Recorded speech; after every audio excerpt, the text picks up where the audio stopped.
ก็นอบน้อมแด่พระผู้มีพระภาคเจ้าพระองค์นั้นซึ่งเป็นผู้ไกลจากกิเลสตรัสรู้ชอบได้โดยพระองค์เองสวัสดีครับท่านผู้ฟังที่เคารพครับท่านผู้ฟังรับฟังรายการพระไตรปิฎกลอยฟ้ามีเสนอท่านผู้ฟังทุกวันพุธตั้งแต่เวลา 18 นาฬิกาถึง 19 นาฬิกาดำเนินรายการโดยกับผมพันเอกธนัทเดชะวันนี้เราได้นำพระไตรปิฎกฉบับอรรถกถาเล่มที่ 19 มาศึกษากันพระสูตรที่เราศึกษากันวันนี้เป็นชื่อว่าสัจจกะนิครน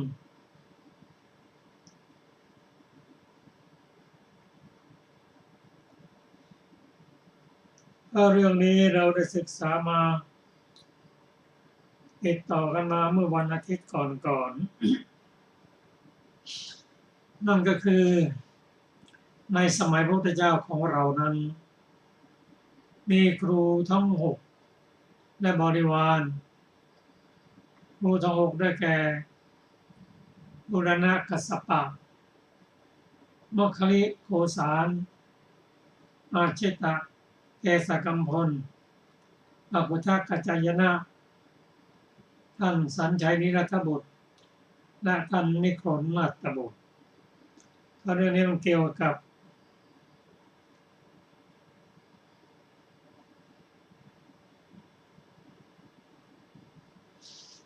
ผู้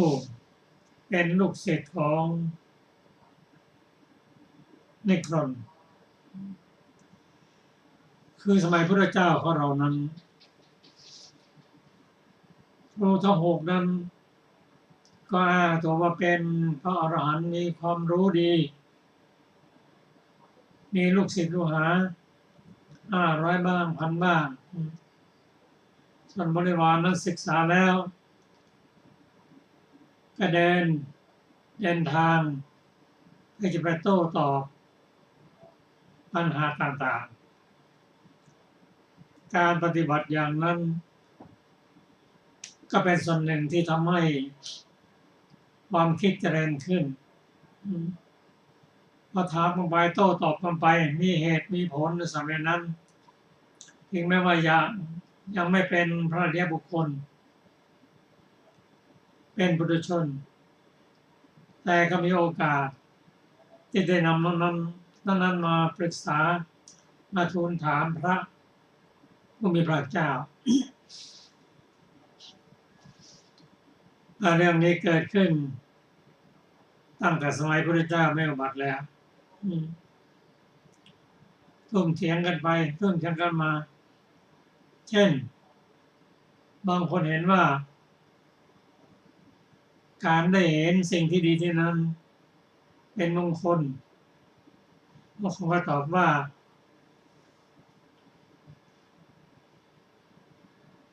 การได้ฟังสิ่งดีๆงามเป็นมงคลอีกฝ่ายก็ถามว่าการที่ได้รู้รสต่างๆสัมผัสต่างๆเป็นมงคล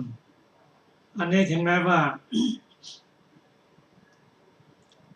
บางส่วนไม่ยอมรับ บางสิ่งก็เป็นความจริงนะแต่ไม่สมบูรณ์ต่อเมื่อได้รับฟังจากพระพุทธเจ้าแล้วพระองค์ทรงตรัสให้ฟังความปัญญาก็เกิดขึ้น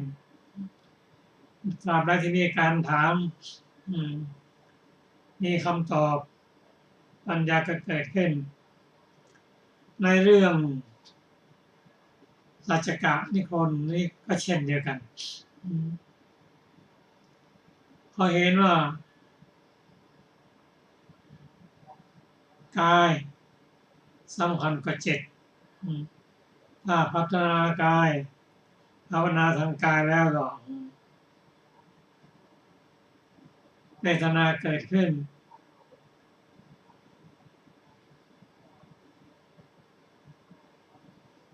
ก็จะไม่รุนแรงหรือไม่เกิดขึ้น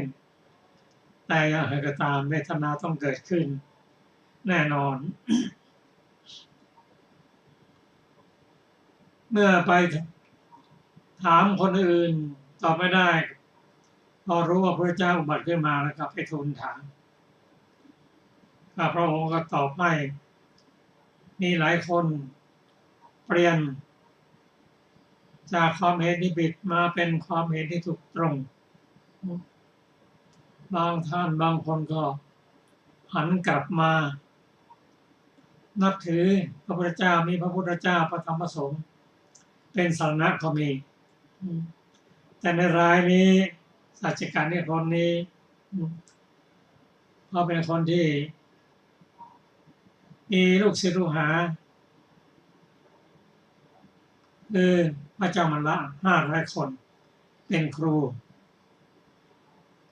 แล้วก็ไม่ยอมเชื่อง่ายๆมาทูลถามพระเจ้าครั้งที่1ครั้งที่2ตอบไม่ได้แต่ยอมรับว่าพระองค์ตรัสอย่างนั้นถูกต้องสมควรเป็นพระพุทธเจ้าได้จริงแต่ตนเองนั้นคงจะมีโลภะทิฏฐิมานะไม่ยอมเปลี่ยนครั้งนี้มาทูลถามพระพุทธเจ้าพระองค์ทรงแสดงธรรมให้หลายวาระยอมรับแต่ว่าแม้แต่ศรัทธาก็ไม่เกิดไม่มอบตนเป็นสรณะไม่ยอมมอบตนเป็นสรณะเป็นต้นแต่ด้วยพระมหากรุณาธิคุณพระองค์ก็ทรงแสดงธรรมใหม่ได้ว่าองค์เห็นว่าสัจจการนิครนเนี่ยจะได้มีดวงตาเห็นธรรมเป็นพระอรหันตบุคคลเมื่อพระองค์พระนิพพานมาแล้ว200 กว่าปีก็เป็นพระมหากรุณาธิคุณในพระสูตรส่วนนี้เราก็เรียนรู้ข้อความหลายอย่างที่พระองค์แสดงไว้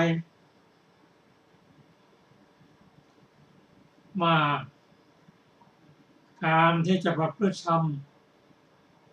โดยตัวเองนั้นยังไม่ออกจากเรือนเป็นคฤหัสถ์การประพฤติปฏิบัติธรรมนั้นจะให้สะอาดและสังขัดนั้นยากเพราะฉะนั้นเองพระองค์อุปมาบอกให้ฟังว่าเหมือนไม้มะเดื่อสดตัดออกมาใหม่ๆแล้วไปแช่ในน้ำตาบุคคลจะมาสีไฟให้เกิดไฟนั้นเป็นไปไม่ได้หรือไม้มะเดื่อสดออกวางบนฝั่งแล้วเอามาสีไฟก็ไม่เกิดประโยชน์เช่นเดียวกัน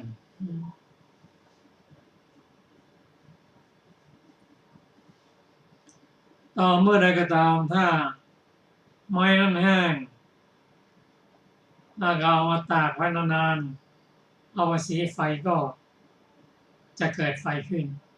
ก็เช่นเดียวกันกับการปฏิบัติธรรมพ ออกจากบ้านจากเรียนมาบวชเป็นมันมาชิดบวชแล้วถ้ายังละกามไม่ได้ก็ไม่สามารถที่จะบรรลุธรรมได้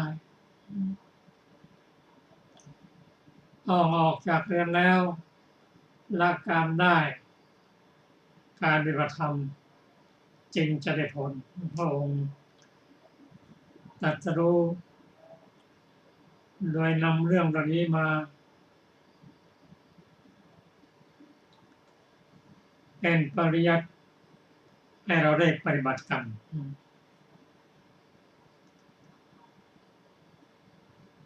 อีกอย่างหนึ่ง การปฏิบัติธรรมของพระองค์นั้นจะเป็นการทรมานกายหรือความสุขจากกามพระองค์ทรงทดสอบด้วยพระองค์เองจนถึงว่าที่สุดแล้วแค่นี้เองใครจะทำอย่างไรก็ทำได้แค่นี้เองโดยเฉพาะการบำเพ็ญทุกขกิริยาก็ถามว่าทำไมพระองค์เป็นพระสัมมาสัมพุทธเจ้าจะเป็นสัมมาสัมพุทธเจ้าจะต้องปฏิบัติอย่างอุกฤษอย่างนี้พระองค์ตรัสว่าทั้งนี้เพื่อเป็นประโยชน์แก่บุคคลรุ่นหลังเช่นพระองค์ทรงแสดงให้แก่พระปัญจวัคคีย์ว่าไม่ควรจะเว้นส่วนสุดทั้งสองอย่างนี้คือการทรมานกายและการมีความสุขด้วยด้านการทั้งสองอย่างนี้ถ้าปฏิบัติแล้วก็โอกาสที่จะดวงตาเห็นธรรมนั้นไม่ใช่ฐานะที่จะมีได้พระองค์ทดลองทุกสิ่งทุกอย่าง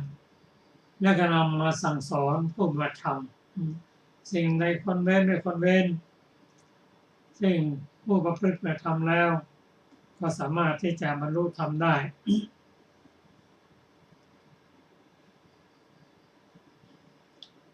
อีกข้อหนึ่งที่เราได้เรียนรู้เรื่องการทำทุกกิริยาของพระองค์นั้นจนเทวดาเห็นแล้วโอ้องค์จะสิ้นชีวิตแล้วเราองค์บอกว่ายังไม่ถึงยังไม่สิ้นชีวิตหรอกแต่ด้วยความเป็นห่วงใยเทวดาบางองค์ก็นำเรื่องนี้ไปทูลให้แก่พระราชบิดาพระเจ้าสุโธทนะเจ้าสุโธทนะนั้นท่านเป็นผู้มีปัญญาท่านบอกว่าตราบใดที่อารถของเรานั้นยังไม่ได้บรรลุเป็นพระพุทธเจ้าการจะสิ้นชีวิตในระหว่างนั้นเป็นไปไม่ได้นี่ทำให้เราได้ข้อคิดว่าบุคคลใดประพฤติธรรมโดยเฉพาะชาตินี่เป็นชาติสุดท้ายแล้วจะทำยังไงก็ไม่เสียชีวิตจะต้องบรรลุธรรมซะก่อนเป็นพระพุทธเจ้าเป็นพระอรหันต์ซะก่อนแม้แต่ผู้บำเพ็ญเพียรที่จะเป็นพระโสดาบันก็ไม่ควรที่จะสิ้นชีวิตก่อนที่บรรลุธรรมก่อนที่จะมีดวงตาเห็นธรรมรายละเอียดเกี่ยวกับพระสูตรสูตรนี้ก็ขอเชิญอาจารย์สุรภา สวัสดีค่ะท่านผู้ฟังทุกท่าน ในอัตถกถานะคะบทว่าอภิชาโนโขปหานังคืนนี้เป็นอนุสนธิแผนกหนึ่งได้ยินว่านิโครนคิดว่าเราทูลถามปัญหาข้อหนึ่งกับสมณะโคดมพระสมณะโคดมตรัสว่าดูก่อนอคิเวสนะเทวดาแม้อื่นอีกถามเราดูก่อนอคิเวสนะ เทวดาแม้อื่นอีกถามเราเมื่อไม่ทรงเห็นที่สุดตรัสอย่างนั้นพ พระองค์มีความกริ้วหรือลำดับนั้นพระผู้มีพระภาคเจ้าตรัสว่าอาคิเวสนะเมื่อตถาคตแสดงธรรมอยู่ในบริษัทหลายร้อยแม้คนหนึ่งที่จะกล่าวว่าพระสมณโคดมกริ้วแล้วมิได้มีอันหนึ่งตถาคตแสดงธรรมแก่ชนเหล่าอื่นเพื่อประโยชน์แก่การตรัสรู้เพื่อประโยชน์แก่การแทงตลอดเมื่อจะทรงแสดงจึงเริ่มพระธรรมเทศนานี้บรรดาบทเหล่านั้นบทว่าอารัพะคือหมายเอาบทว่ายาวเทวะคือเป็นคำกำหนดวิธีใช้มีอธิบายว่าการยังบุคคลเหล่าอื่นให้รู้นั่นแหละเป็นการประกอบพระธรรมเทศนาของพระตถาคตเพราะฉะนั้นพระตถาคตจึงไม่ได้แสดงธรรมแก่บุคคลผู้เดียวทรงแสดงธรรมแก่บุคคลผู้รู้ซึ่งมีอยู่ทั้งหมดพระผู้มีพระภาคเจ้าทรงแสดงด้วยบทว่าตัสมิงเยวะปุริมัสสมิงนี้ไว้อย่างไรได้ยินว่าสัจจกนิโครนคิดว่าพระสมณโคดมมีพระรูปงามน่ารักพระทนเรียบสนิทพระชิวหาอ่อนการสนทนาก็ไพเราะเห็นจะเที่ยวยังบริษัทให้ยินดีส่วนเอกคตาจิตของพระสมณโคดมนั้นไม่มีแก่พระองค์ลำดับนั้นพระผู้มีพระภาคเจ้าจึงตรัสอย่างนี้เพื่อทรงแสดงว่าดูก่อนอคิเวสนะตถาคตเที่ยวยังบริษัทให้ยินดีพระตถาคต ทรงแสดงธรรมแก่บริษัททั่วจักรวาลพระตถาคตมีพระทัยไม่หดหู่ไม่แปดเปื้อนประกอบเนืองๆซึ่งพระสมาบัติเป็นสุญญตะซึ่งเป็นธรรมเครื่องอยู่อย่างหนึ่งประมาณเท่านี้ดังนี้บทว่า อัจฉตังได้แก่อารมณ์อันเป็นภายในเท่านั้นบทว่าสันนิสีธามิคือยังจิตให้สงบจริงอยู่ในขณะใดบริษัทย่อมให้สาธุการในขณะนั้นพระตถาคตทรงกำหนดส่วนเบื้องต้นทรงเข้าพระสมาบัติเมื่อเสียงกึกก้องแห่งสาธุการยังไม่ขาดออกจากสมาบัติแสดงธรรมอยู่ตั้งแต่ที่พระองค์ทรงตั้งไว้แล้วด้วยว่าการอยู่ในภวังค์ของพระพุทธเจ้าทั้งหลายย่อมเป็นไปเร็วพลันย่อมเข้าพระสมาบัติได้ในคราวหายใจเข้าในคราวหายใจออกบทว่าเยนะสุทังนิจจกัปปังความว่าเราอยู่ด้วยพระสมาธิอันเป็นสุญญตะได้ตลอดกาลเป็นนิจคือแสดงว่าเราประคองจิตตั้งมั่นในสมาธินิมิตนั้นบทว่าโอกัปปะนิยเมตังนั้นเป็นที่ตั้งแห่งความเชื่อสัจจกะนั้นรับว่าพระผู้มีพระภาคเจ้าเป็นผู้มีเอกคตาจิตบัดนี้เมื่อจะนำปัญหาที่ตนซ่อนไว้ในภพ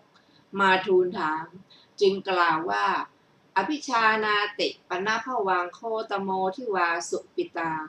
เหมือนอย่างว่าขึ้นชื่อว่าสุนัขแม้กินอาหารข้าวปลายาที่หุงด้วยน้ำนมปรุงด้วยเนยใสจนเต็มท้องเห็นคูดแล้วเคี้ยวกินไม่ได้ก็ไม่อาจเพื่อจะไปเมื่อเคี้ยวกินไม่ได้ก็จะดมกลิ่นก่อนจึงไปได้ยินว่าเมื่อมันไม่ได้ดมกลิ่นไปก็ปวดหัวฉันใดพระศาสดาก็ฉันนั้นเหมือนกันทรงแสดงธรรมเป็นที่ตั้งแห่งความเลื่อมใสตั้งแต่การเสด็จออกมหาพิเนศกรมจนถึงความสิ้นไปแห่งอาสวะเช่นกับสุนัขเห็นข้าวปลายาที่เขาหุงด้วยน้ำนมล้วนส่วนสัจจกะนั้นฟังพระธรรมเทศนาเห็นปานนี้ก็ไม่เกิดแม้เพียงความเลื่อมใสในพระศาสดาเพราะฉะนั้นเมื่อเขาไม่ทูลถามปัญหาที่ซ่อนไว้ในภพนำมาก็ไม่อาจเพื่อจะไปจึงได้กล่าวอย่างนั้นเมื่อเป็นเช่นนั้นเพราะถีนมิทะที่พระขีณาสพทั้งปวงละได้ด้วยอรหัตมรรคก็ความกระวนกระวายทางกายย่อมมีอยู่ในอุปาทินกะรูปบ้างในอนุปาทินกะรูปบ้างจริงอย่างนั้นดอกบัวขาวเป็นต้นแย้มในเวลาหนึ่งตูมในเวลาหนึ่งในเวลาเย็นใบไม้บางอย่างหุบในเวลาเช้าก็บานอุปา ทินกะรูปทั้งนั้นมีความกระวนกระวาย ก็ภวังคโสตะ ที่เป็นไปด้วยความกระวนกระวาย ท่านประสงค์ว่าหลับในที่นี้ภวังคโสตนั้นมีแก่พระขีณาสพหมายเอาความหลับนั้นจึงกล่าวคำเป็นต้นว่าอภิชานามหัง บทว่าสมะโมหะวิหารสมิงวทันติ อาจารย์บางพวกกล่าวว่าสัมโมหะวิหารโรแปลว่าอยู่ด้วยความหลง บทว่าอาสัชชะคือเสียดสี บทว่าอุปนีเตหิคือที่ตนนำมากล่าว บทว่าวจนะปะเทหิแปลว่าถ้อยคำ บทว่าอภินันทิตวาความว่ายินดีรับด้วยใจ อนุโมทนาสรรเสริญด้วยถ้อยคำ พระผู้มีพระภาคเจ้าตรัสสองพระสูตรนี้แก่นิครนนี้ พระสูตรต้นมีพานวาละเดียว พระสูตรนี้มีพานวานครึ่ง ถามว่านิครนนั้นแม้ฟังสองพานวานครึ่งแล้วยังไม่บรรลุธรรมาภิสมัย ยังไม่บวชยังไม่ตั้งอยู่ในสารณะ ดังนี้แล้วเพราะเหตุไรพระผู้มีพระภาคเจ้าจึงทรงแสดงธรรมแก่เขาอีก ตอบว่าเพื่อเป็นวาสนาในอนาคตจริงอยู่พระผู้มีพระภาคเจ้าทรงเห็นว่าบัดนี้อุปนิสัยของนิครนนี้ยังไม่มี แต่เมื่อเราปรินิพพานล่วงไปได้200 ปีเศษศาสนาจักประดิษฐานอยู่ตามพระปันนิทวีป นิครนนี้จักเกิดในเรือนมีสกุลในตัมภปันนิทวีปนั้น บวชในเวลาถึงพร้อมแล้วเรียนพระไตรปิฎกเจริญวิปัสสนาบรรลุพระอรหันต์พร้อมด้วยปฏิสัมภิทาเป็นพระมหาขีณาสพชื่อว่ากาลพุทธรคิต พระผู้มีพระภาคเจ้าทรงเห็นเหตุนี้จึงทรงแสดงธรรมเพื่อเป็นวาสนาในอนาคต เมื่อพระศาสนาประดิษฐานในตัมภปันนิทวีปนั้นสัจจกะแม้นั้นเคลื่อนจากเทวโลกเกิดในสกุลแห่งอมาตย์สกุลหนึ่ง ในบ้านสำหรับภิกขาจารย์แห่งทักษิณาคิริวิหาร บรรพชาในเวลาเป็นหนุ่มสามารถบรรพชาได้เรียนพระไตรปิฎกคือพระพุทธพจน์บริหารคณะหมู่ภิกษุเป็นอันมากแวดล้อมไปเพื่อจะเยี่ยมพระอุปัชฌาย์ลำดับนั้นอุปัชฌาย์ของเธอคิดว่าเราจะทวงสัตถิวิหาริกจึงบุ้ยปากกับภิกษุนั้นผู้เรียนพระไตรปิฎกคือพระพุทธพจน์มาแล้วไม่ได้กระทำสักว่าการพูดภิกษุนั้นลุกขึ้นในเวลาใกล้รุ่งไปสำนักพระเถระถามว่าข้าแต่ท่านผู้เจริญเมื่อกระผมทำคันธกรรมมาสำนักของท่านเพราะเหตุไรท่านจึงบุ้ยปากไม่พูดด้วยกระผมมีโทษอะไรหรือพระเถระกล่าวว่าท่านพุทธรคิตท่านทำความสำคัญว่าชื่อว่าบรรพชากิจของเราถึงที่สุดแล้วด้วยคันธกรรมประมาณเท่านี้หรือท่านพุทธรคิตกระผมจะทำอะไรเล่าขอรับพระเถระกล่าวว่าเธอจงละคณะตัดปะปัญจะทำไปสู่เจติยบรรพตวิหารกระทำสมณธรรมเธอท่านตั้งอยู่ในโดยวาทะขอพระอุปัชฌาย์กระทำอย่างนั้นจึงบรรลุพระอรหันต์พร้อมด้วยปฏิสัมภิทาเป็นผู้มีบุญพระราชาทรงบูชามีหมู่ภิกษุเป็นอันมากเป็นบริวารอยู่ในเจติยบรรพตวิหารก็ในการนั้นพระเจ้าติสสะมหาราชทรงรักษาอุโบสถกรรมอยู่ย่อมอยู่ในที่เร้นของพระราชาณเจติยบรรพตท่านได้ให้สัญญาแก่ภิกษุผู้อุปถากของพระเถระว่าเมื่อใดพระผู้เป็นเจ้าของเราจะแก้ปัญหาหรือกล่าวธรรมเมื่อนั้นท่านพึงให้สัญญาแก่เราด้วยในวันธรรมสวรรณะวันหนึ่งแม้พระเถระอันหมู่ภิกษุแวดล้อมขึ้นสู่ลานกันทกะเจติยะไหว้พระเจดีย์แล้วจึงยืนอยู่ที่โคนต้นไม้มะพร้าวด ครั้งนั้นพระเถระถือบิณฑบาตเป็นวัดรูปหนึ่งถามปัญหากับท่านพุทธรักขิตนั้น ในกาลามสูตรพระเถระกล่าวว่าดูก่อนท่านผู้มีอายุวันนี้เป็นวันธรรมสวนะหรือไม่ใช่หรือภิกษุนั้นเรียนว่าข้าแต่ท่านผู้เจริญวันนี้เป็นวันธรรมสวนะขอรับพระเถระกล่าวถ้าอย่างนั้นเธอจงนำเอาต่างมาเราจะนั่งในที่นี้แล้วจะกระทำการฟังธรรมลำดับนั้นพวกภิกษุจึงปูลาดอาสนะที่โคนไม้ถวายพระเถระนั้นพระเถระกล่าวคาถาเบื้องต้นแล้วจึงเริ่มกาลามสูตรภิกษุหนุ่มผู้อุปถากพระเถระนั้นจึงให้สัญญาแก่พระราชาพระราชาเสด็จไปถึงเมื่อคาถาเบื้องต้นยังไม่ทันจบก็ครั้นเสด็จถึงประทับยืนท้ายบริษัทด้วยเพศที่ไม่มีใครรู้จักเลยประทับยืนทรงธรรมอยู่ตลอด3 ยามได้ประทานสาธุการในเวลาพระเถระกล่าวว่าพระผู้มีพระภาคเจ้าได้ตรัสคำดังนี้พระเถระทราบแล้วจึงถามว่ามหาบพิตรพระองค์เสด็จมาเมื่อไรพระราชาตอบว่าข้าแต่ท่านผู้เจริญในเวลาใกล้จะจบคาถาเบื้องต้นนั่นแหละพระเถระมหาบพิตรพระองค์ทรงทำกรรมที่ทำได้ยากพระราชาตรัสว่าข้าแต่ท่านผู้เจริญนี้ไม่ชื่อว่ากระทำสิ่งที่ทำได้ยากความที่ข้าพเจ้าไม่สนใจไปในที่อื่นแม้ในบทหนึ่งตั้งแต่พระผู้เป็นเจ้าเริ่มธรรมกถาได้ทำปฏิญาณว่าชื่อว่าความเป็นเจ้าของเราจงอย่ามีแก่ตัมภปันนิทวีปในที่แม้เพียงจะทิ่มด้วยไม้ประตักดังนี้ก็ในพระสูตรนี้พระกาลพุทธรักขิตได้แสดงพระพุทธคุณทั้งหลายเพราะฉะนั้นพระราชาตรัสถามว่าข้าแต่ท่านผู้เจริญพระพุทธคุณมีประมาณเท่านี้หรือว่าอย่างอื่นยังมีอยู่อีกพระเถระมหาบพิตรพระพุทธคุณที่ยังไม่ได้กล่าวมีมากกว่าที่อาตมากล่าวประมาณไม่ได้พระราชาตรัสข้าแต่ท่านผู้เจริญขอจงอุปมาพระเถระมหาบพิตรข้าวสาลีที่ยังเหลือมีมากกว่ารวงข้าวสาลีรวงเดียวในนาข้าวสาลีประมาณ1,000 กฤษชั้นใดพระคุณที่อาตมากล่าวแล้วน้อยนักที่เหลือมีมากฉะนั้น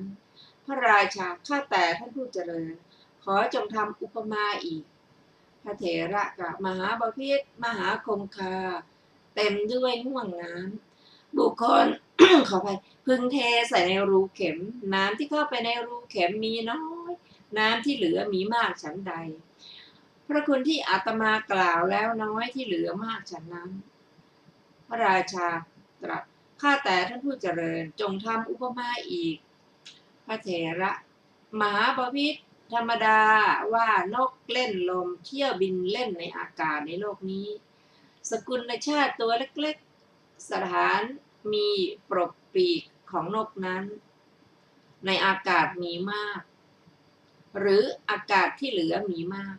พระราชาตอบข้าแต่ท่านผู้เจริญท่านกล่าวอะไร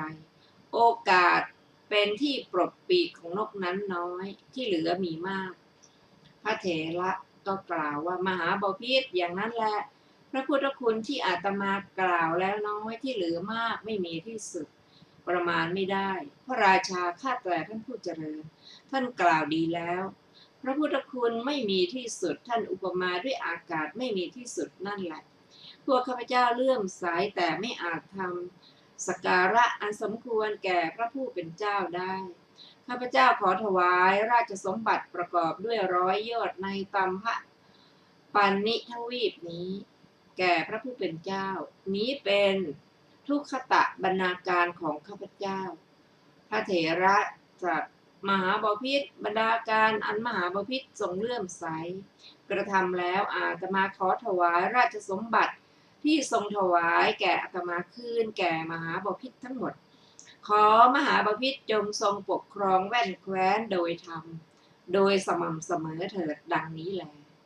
จบอรรถกถามหาสัจจกสูตรที่ 6 ต่อไปนะครับ ต่อไปประสูตรที่ชื่อว่าจุลตัณหาสังคยสูตรนี้กระผมจะกล่าวด้วยย่อเดี๋ยวก็จะว่าจะเสร็จหลังจากนั้นท่านก็ได้รับฟังพระสูตรจนจบพระสูตรสูตรนี้พระพุทธเจ้าทรงประทับอยู่ที่มิคารมานดาในบุพารามใกล้นครสาวัตถีพอครั้งนั้นท้าวสกะจอมเทพไปเฝ้าพระพุทธเจ้าถวายแล้วกราบทูลถามว่าข้าแต่พระองค์ผู้เจริญกล่าวได้ย่อข้อปฏิบัติเพียงเท่าไหร่ภิกษุชื่อว่าน้อมไปแล้วในธรรมเป็นที่สิ้นแห่งตัณหามีความสำเร็จร่วงส่วนมีความปลอดโปร่งจากกิเลสเป็นเครื่องประกอบร่วงส่วนเป็นพรหมจารีร่วงส่วนมีที่สุดร่วงส่วนเป็นผู้ประเสริฐกว่าเทวดาและมนุษย์ทั้งหลายข้าพระอินทร์ท่านลงมาจากชั้นดาวดึงส์มาทูลถามถึงข้อปฏิบัติย่อที่จะเป็นอรหันต์ละกิเลสตัณหาทั้งหมดทูลถามแล้วก็รีบเสด็จกลับในอาถรกถากล่าวว่าท่านกำลังจะเล่นกีฬาฟังดนตรีบนสวรรค์แต่ถ้าท่านฟังดนตรีเห็นฟังดนตรีดูการฟ้อนรำเสียก่อนแล้วก็ไม่สามารถที่จะเข้าใจพระธรรมคำสอนได้ก็ท้าวสกะท่านเข้าใจว่าถ้ามัวดูการละเล่นเสียก่อนโดยเฉพาะการเล่นอันนี้เป็นกิเลสเป็นตัณหาเมื่อกิเลสตัณหาเกิดขึ้นแล้วก็ไม่สามารถจะฟังธรรมและเข้าใจได้ซึ่งธรรมทั้งปวงที่พระพุทธเจ้าตรัสให้ฟังนั้นเป็นสิ่งเข้าใจยาก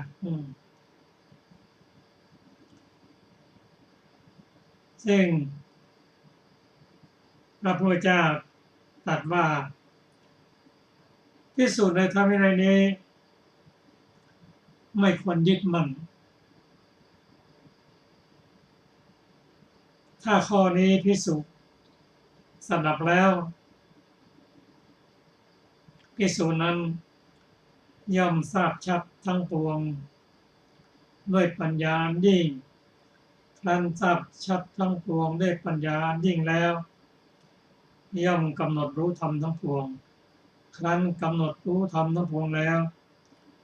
เธอได้เสวยเวทนาอะไรสุขก็ดีทุกข์ก็ดีไม่ใช่ทุกข์ก็สุขก็ดีย่อมพิจารณาเห็นว่าไม่เที่ยงพิจารณาเห็นจนความเบื่อหน่ายพิจารณาเห็นความดับพิจารณาเห็นความสละคืนในเวทนาทั้งหลายนั้นก็เป็นพุทธพจน์สั้นๆซึ่งถ้าพระอินทร์ได้ไปดูการฟ้อนรำซะก่อน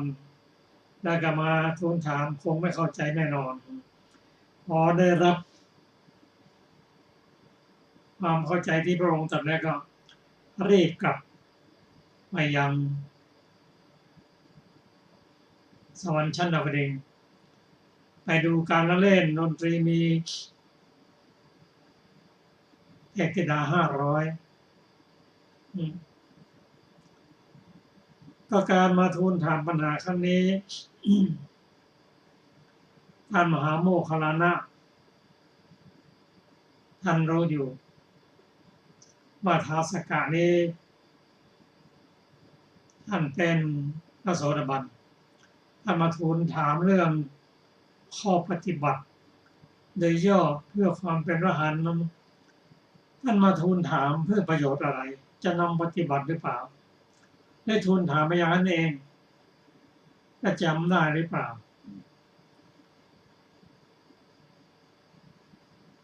ท่านมหาโมคคัลลานะจึงไป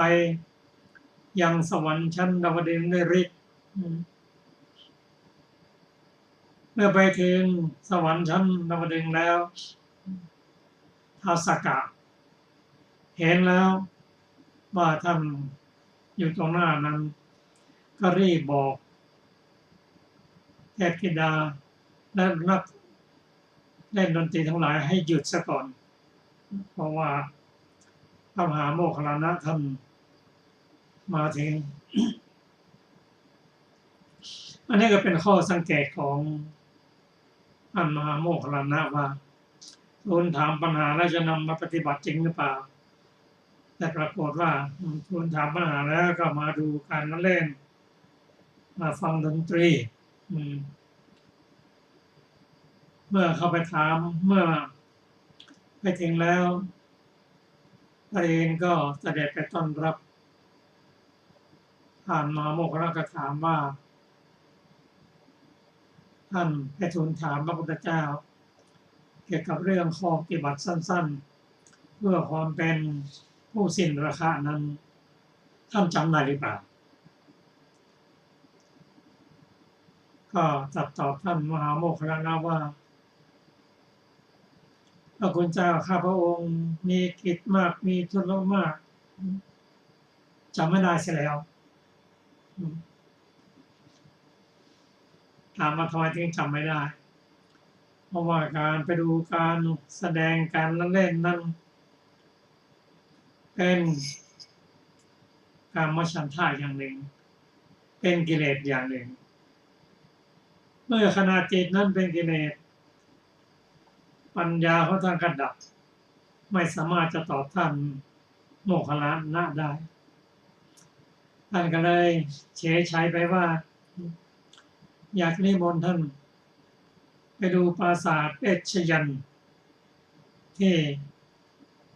ได้ทำขึ้นว่างามเพียงไรท่านมหาโมคคัลลานะก็ไม่กล่าวอย่างไรก็ตามพาไปดูปราสาทเอชยันสูง100 ชั้นงามสง่ามากความคิดของท้าวสักกะกับของมหาโมคคัลลานะนั้นแตกต่างกันว่าพระอินทร์นี้เป็นผู้ประมาทยิ่งนักท่านก็แสดงฤทธิ์ให้ปราสาทเอชยันนั้นตั้งอยู่บนแผ่นน้ำเอาหัวแม่เท้านั้นคีบปราสาทเอชยันให้แกว่งไปแกว่งมาเหมือนกับแผ่นดินไหวอย่างนั้นก็นางต่างๆนั้นเห็นมหาโมคคัลลานะก็หลบซ่อนเข้าไปในห้องของตนท้าวสักกะเมื่อเห็นมหาโมคคัลลานะท่านทำอย่างนั้นท่านเกิดความสลดใจมารับฟังไปทูลถามพระพุทธเจ้าพระองค์ตอบให้นะครับ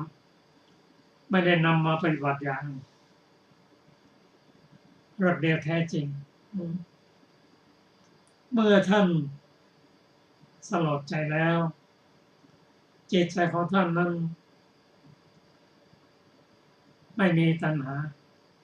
ไม่มีเครื่องเป็นเครื่องบันเทิงใจแล้วจิตใจก็บริสุทธิ์ท่านก็ถามว่าโมคคัลลานะให้ถามว่าท่านยังจำได้หรือเปล่าว่าพระองค์ตรัสเรื่องนี้ว่าอย่างไรปรากฏว่าท่านสามารถจะตอบได้ครบทุกอย่างหลังจากนั้นเจ้ามหาโมคคัลลานะก็หายจาก สวรรค์ชั้นดาวดึงส์มาเฝ้าพระพุทธเจ้าว่าพระองค์ได้ตรัสเรื่องเกี่ยวข้อปฏิบัติสั้นๆแก่ท้าวสักกะอย่างไรซึ่งพระพุทธเจ้าได้ตรัสบอกก็เห็นว่าท้าวสักกะยังจำได้ทุกอย่างอันนี้เป็นเรื่องหนึ่งที่ท่านมหาโมคคัลลานะท่านติดตามอยู่เสมอครับรายละเอียดนั้นก็เชิญอาจารย์สุรภาค่ะ ในสูตรนี้มีชื่อว่าจูลตัณหาสังขยสูตรข้าพเจ้าได้สดับมาแล้วอย่างนี้สมัยหนึ่งพระผู้มีพระภาคเจ้า ประทับอยู่ที่ปราสาทแห่งนิคารมารดาในวิหารบุพารามใกล้นครสาวัตถีครั้งนั้นท้าวสักกะจอมเทพเข้าไปเฝ้าพระผู้มีพระภาคเจ้าถวายอภิวาทแล้วได้ยืนอยู่หน้าที่ควรส่วนข้างหนึ่งครั้นแล้วได้ทูลถามว่าข้าแต่พระองค์ผู้เจริญกล่าวโดยย่อด้วยข้อปฏิบัติเพียงอย่างไรภิกษุชื่อว่าน้อมไปแล้วในธรรมเป็นที่สิ้นแห่งตัณหามีความสำเร็จล่วงส่วนมีความปลอดโปร่งจากกิเลสเป็นเครื่องประกอบล่วงส่วนเป็นพรหมจารีล่วงส่วนมีที่สุดล่วงส่วนเป็นผู้ประเสริฐกว่าเทวดาและมนุษย์ทั้งหลายพระผู้มีพระภาคเจ้าตรัสว่าดูก่อนจอมเทพภิกษุในธรรมวินัยนี้ได้สดับว่าธรรมทั้งปวงไม่ควรยึดมั่นถ้าข้อนี้ภิกษุได้สดับแล้วภิกษุนั้นย่อมทราบชัดธรรมทั้งปวงด้วยปัญญาอันยิ่งครั้นทราบชัดธรรมทั้งปวงด้วยปัญญาอันยิ่งแล้วย่อมกำหนดรู้ธรรมทั้งปวงครั้นกำหนดรู้ธรรมทั้งปวงแล้วเธอได้เสวยเวทนาอย่างใดอย่างหนึ่งสุขก็ดีทุกข์ก็ดีไม่ใช่ทุกข์ไม่ใช่สุขก็ดีเธอย่อมพิจารณาเห็นว่าไม่เที่ยงพิจารณาเห็นความเบื่อความหน่ายพิจารณาเห็นความดับพิจารณาเห็นความสละคืนในเวทนาทั้งหลายนั้นเมื่อพิจารณาเห็นดังนั้นย่อมไม่ยึดมั่นสิ่งอะไรในโลก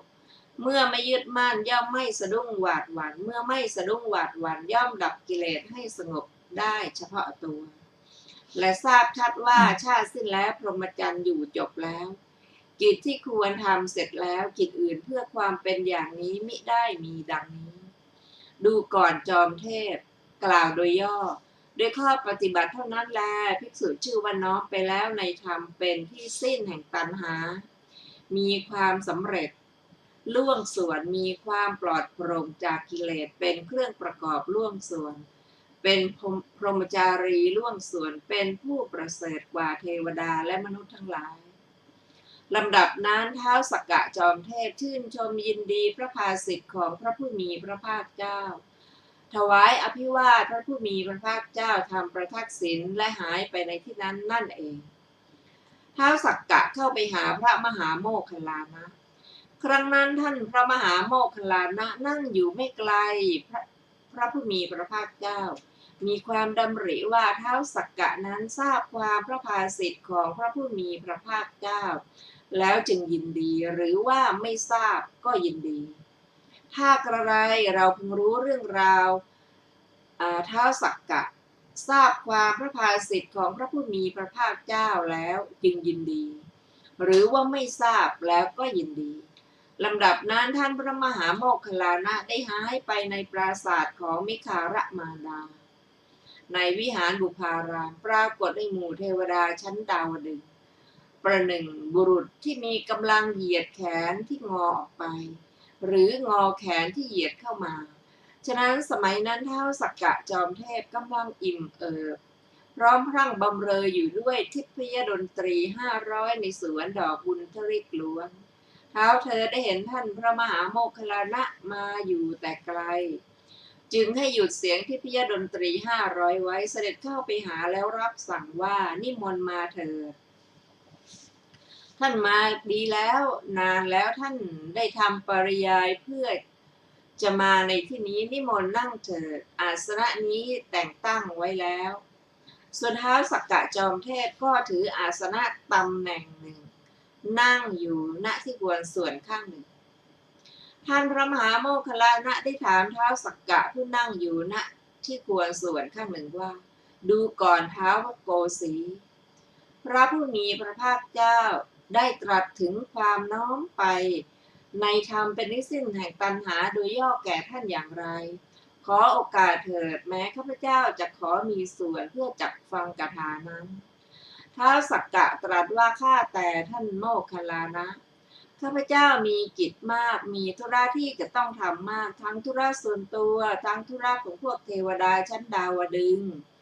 พระภาสิทธิ์ใดที่ข้าพเจ้าฟังแล้วลืมเสียเร็วพลันพระภาสิทธินั้นท่านฟังดีเรียนดีทำไว้ในใจดีทรงไว้ดีแล้วข้าแต่พระโมคคัลลานะเรื่องเคยมีมาแล้วสงครามระหว่างเทวดาและอสูรได้ประชิดกันแล้วในสงครามนั้นพวกเทวดาชนะพวกอสูรแพ้ข้าพเจ้าชนะเทวาสุรสงครามเสร็จสิ้นแล้วกลับจากสงครามนั้นแล้วให้สร้างเวชยันต์ปราสาทเวชยันต์ปราสาทมี100 ชั้นในชั้นหนึ่งมีกูตาคาร700ในกูตาคารแห่งหนึ่งมีนางอัปสร700นางอัปสรผู้หนึ่งมีเทพธิดาผู้บำเรอ700ข้าแต่ท่านพระมหาขอไปข้าแต่ท่านพระโมคคัลลานะท่านปรารถนาเพื่อจะชมสถานที่น่ารื่นรม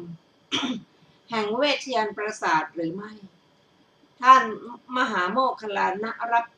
โดยดุษฎีภาพครั้งนั้นท้าวสักกะจอมเทพและท้าวเวสสวรรณมหาราชนิมนต์ท่านพระมหาโมคคัลลานะออกหน้าแล้วก็เข้าไปยังเวชยันต์ปราสาทพวกเทพธิดาผู้บำเรอของท้าวสักกะเห็นท่านพระมหาโมคคัลลานะมาอยู่แต่ที่ไกลเกรงกลัว ละอาอยู่ก็เข้าสู่ห้องเล็กของตนคล้ายกับว่าหญิงสะใภ้เห็นพ่อผัวเข้าก็เกรงกลัวละอาอยู่ฉะนั้นครั้งนั้นท้าวสักกะจอมเทพและท้าวเวสสวรรณมหาราชเมื่อให้ท่านมหาโมคคัลลานะเที่ยวเดินไปในเวชยันต์ปราสาทได้ตรัสว่าข้าแต่ท่านพระโมคคัลลานะขอท่านจงดูสถานที่น่ารื่นรมแห่งเวชยันต์ปราสาทแม้นี้ขอท่านจงดูสถานที่น่ารื่นรมแห่งเวชยันต์ปราสาทแม้นี้ท่านพระมหาโมคคัลลานะกล่าวว่าสถานที่น่ารื่นรมของท่านท้าวโกสีนี้ย่อมงดงามเหมือนสถานที่ของผู้ที่ได้ทำบุญไว้ในปางก่อนแม้มนุษย์ทั้งหลายเห็นสถานที่น่ารื่นรมไหนๆเข้าแล้วก็กล่าวกันว่างามจริงดุจสถานที่น่ารื่นรมของพวกเทวดาชั้นดาวดึงส์ในขณะนั้นท่านพระมหาโมคคัลลานะมีความดำริว่าท้าวสักกะนี้เป็นผู้ประมาทอยู่มากนักถ้ากระไรเราพึงให้ท้าวสักกะนี้สังเวชเถิดจึงบันดาลอิทธาภิสังขาร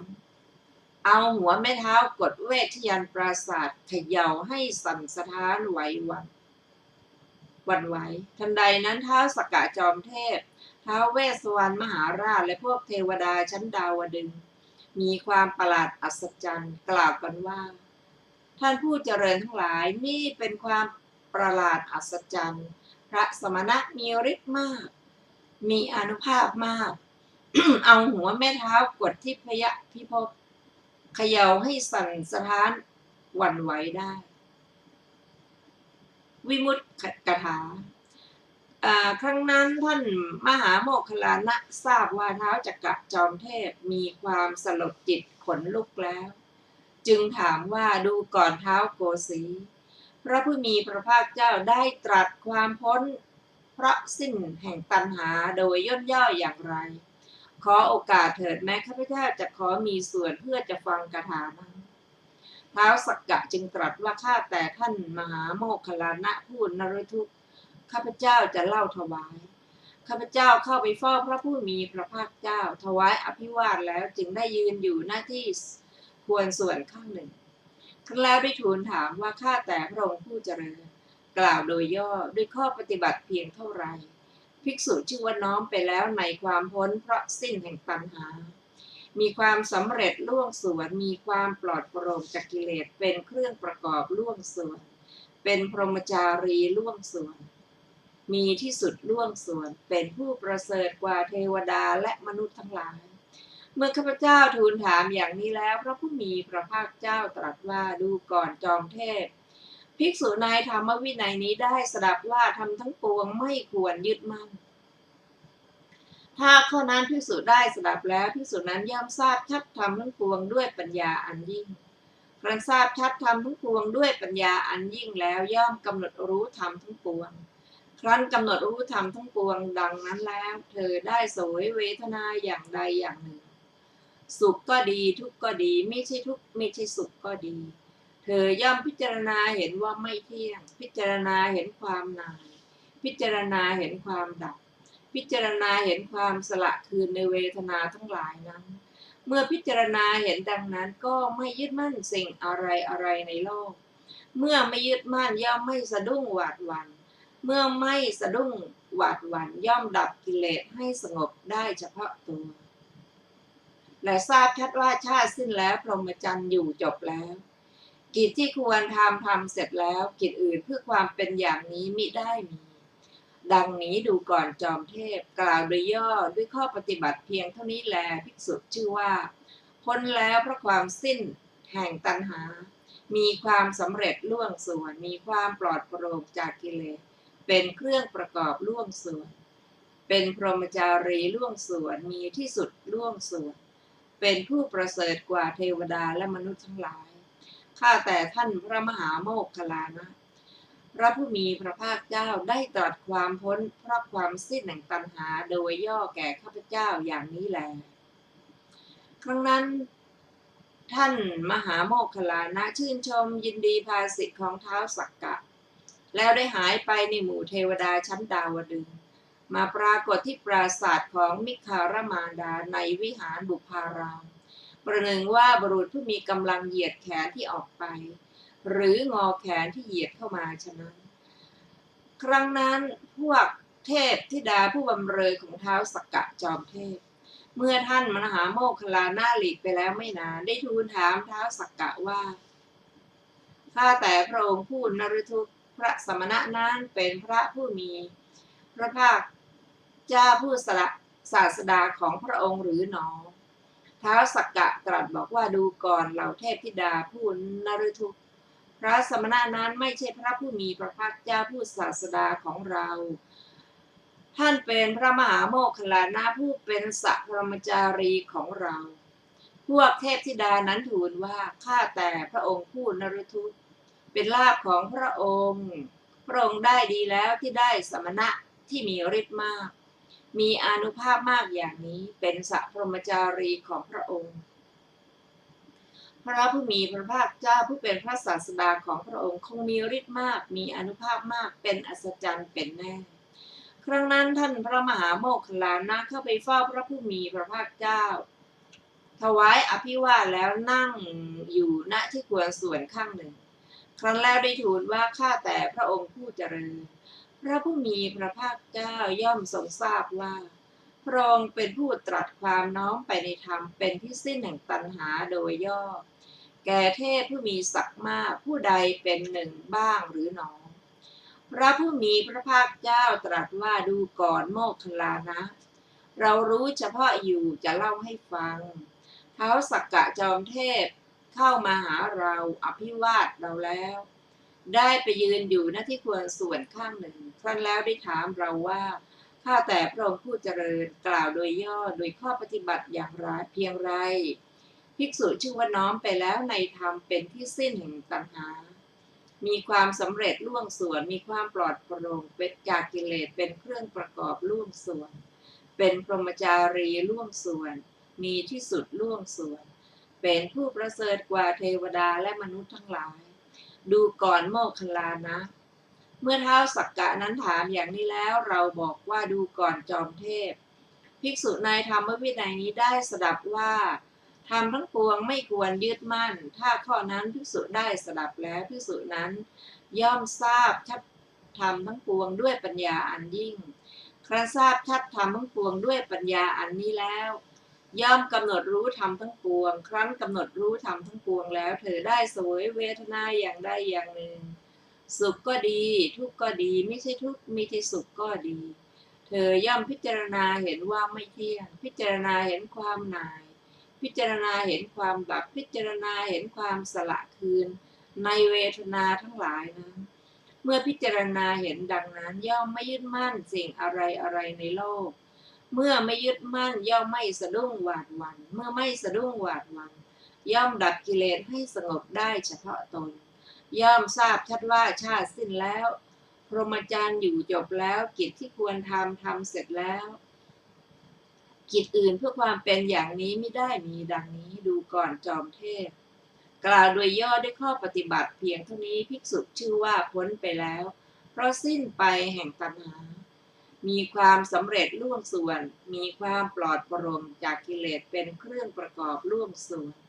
เป็นพรหมจารีล่วงส่วนมีที่สุดล่วงส่วนเป็นผู้ประเสริฐกว่าเทวดาและมนุษย์ทั้งหลายดูก่อนโมคคัลลานะเราจำได้อยู่ว่าเราเป็นผู้กล่าวความพ้นเพราะสิ้นแห่งตัณหาโดยย่อแก่เท้าสักกะจอมเทพอย่างนี้แล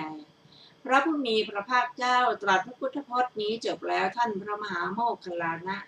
ชื่นชมยินดีพระภาสิทธิ์ของพระผู้มีพระภาคเจ้าชนี้แลจบจุลตัณหาสังคยสูตรที่7ท่านผู้ฟังที่เคารพค่ะวันนี้รายการศึกพระไตรปิฎกลอยฟ้าก็ได้หมดเวลาลงแล้วขอบพระคุณทุกท่านที่ได้ร่วมศึกษาด้วยกันเราจะมาพบกันใหม่ในวันพุธหน้าเวลาเดียวกันนี้ขอมีความสุขสวัสดีและเจริญธรรมยิ่งขึ้นวันนี้สวัสดีค่ะสวัสดีครับ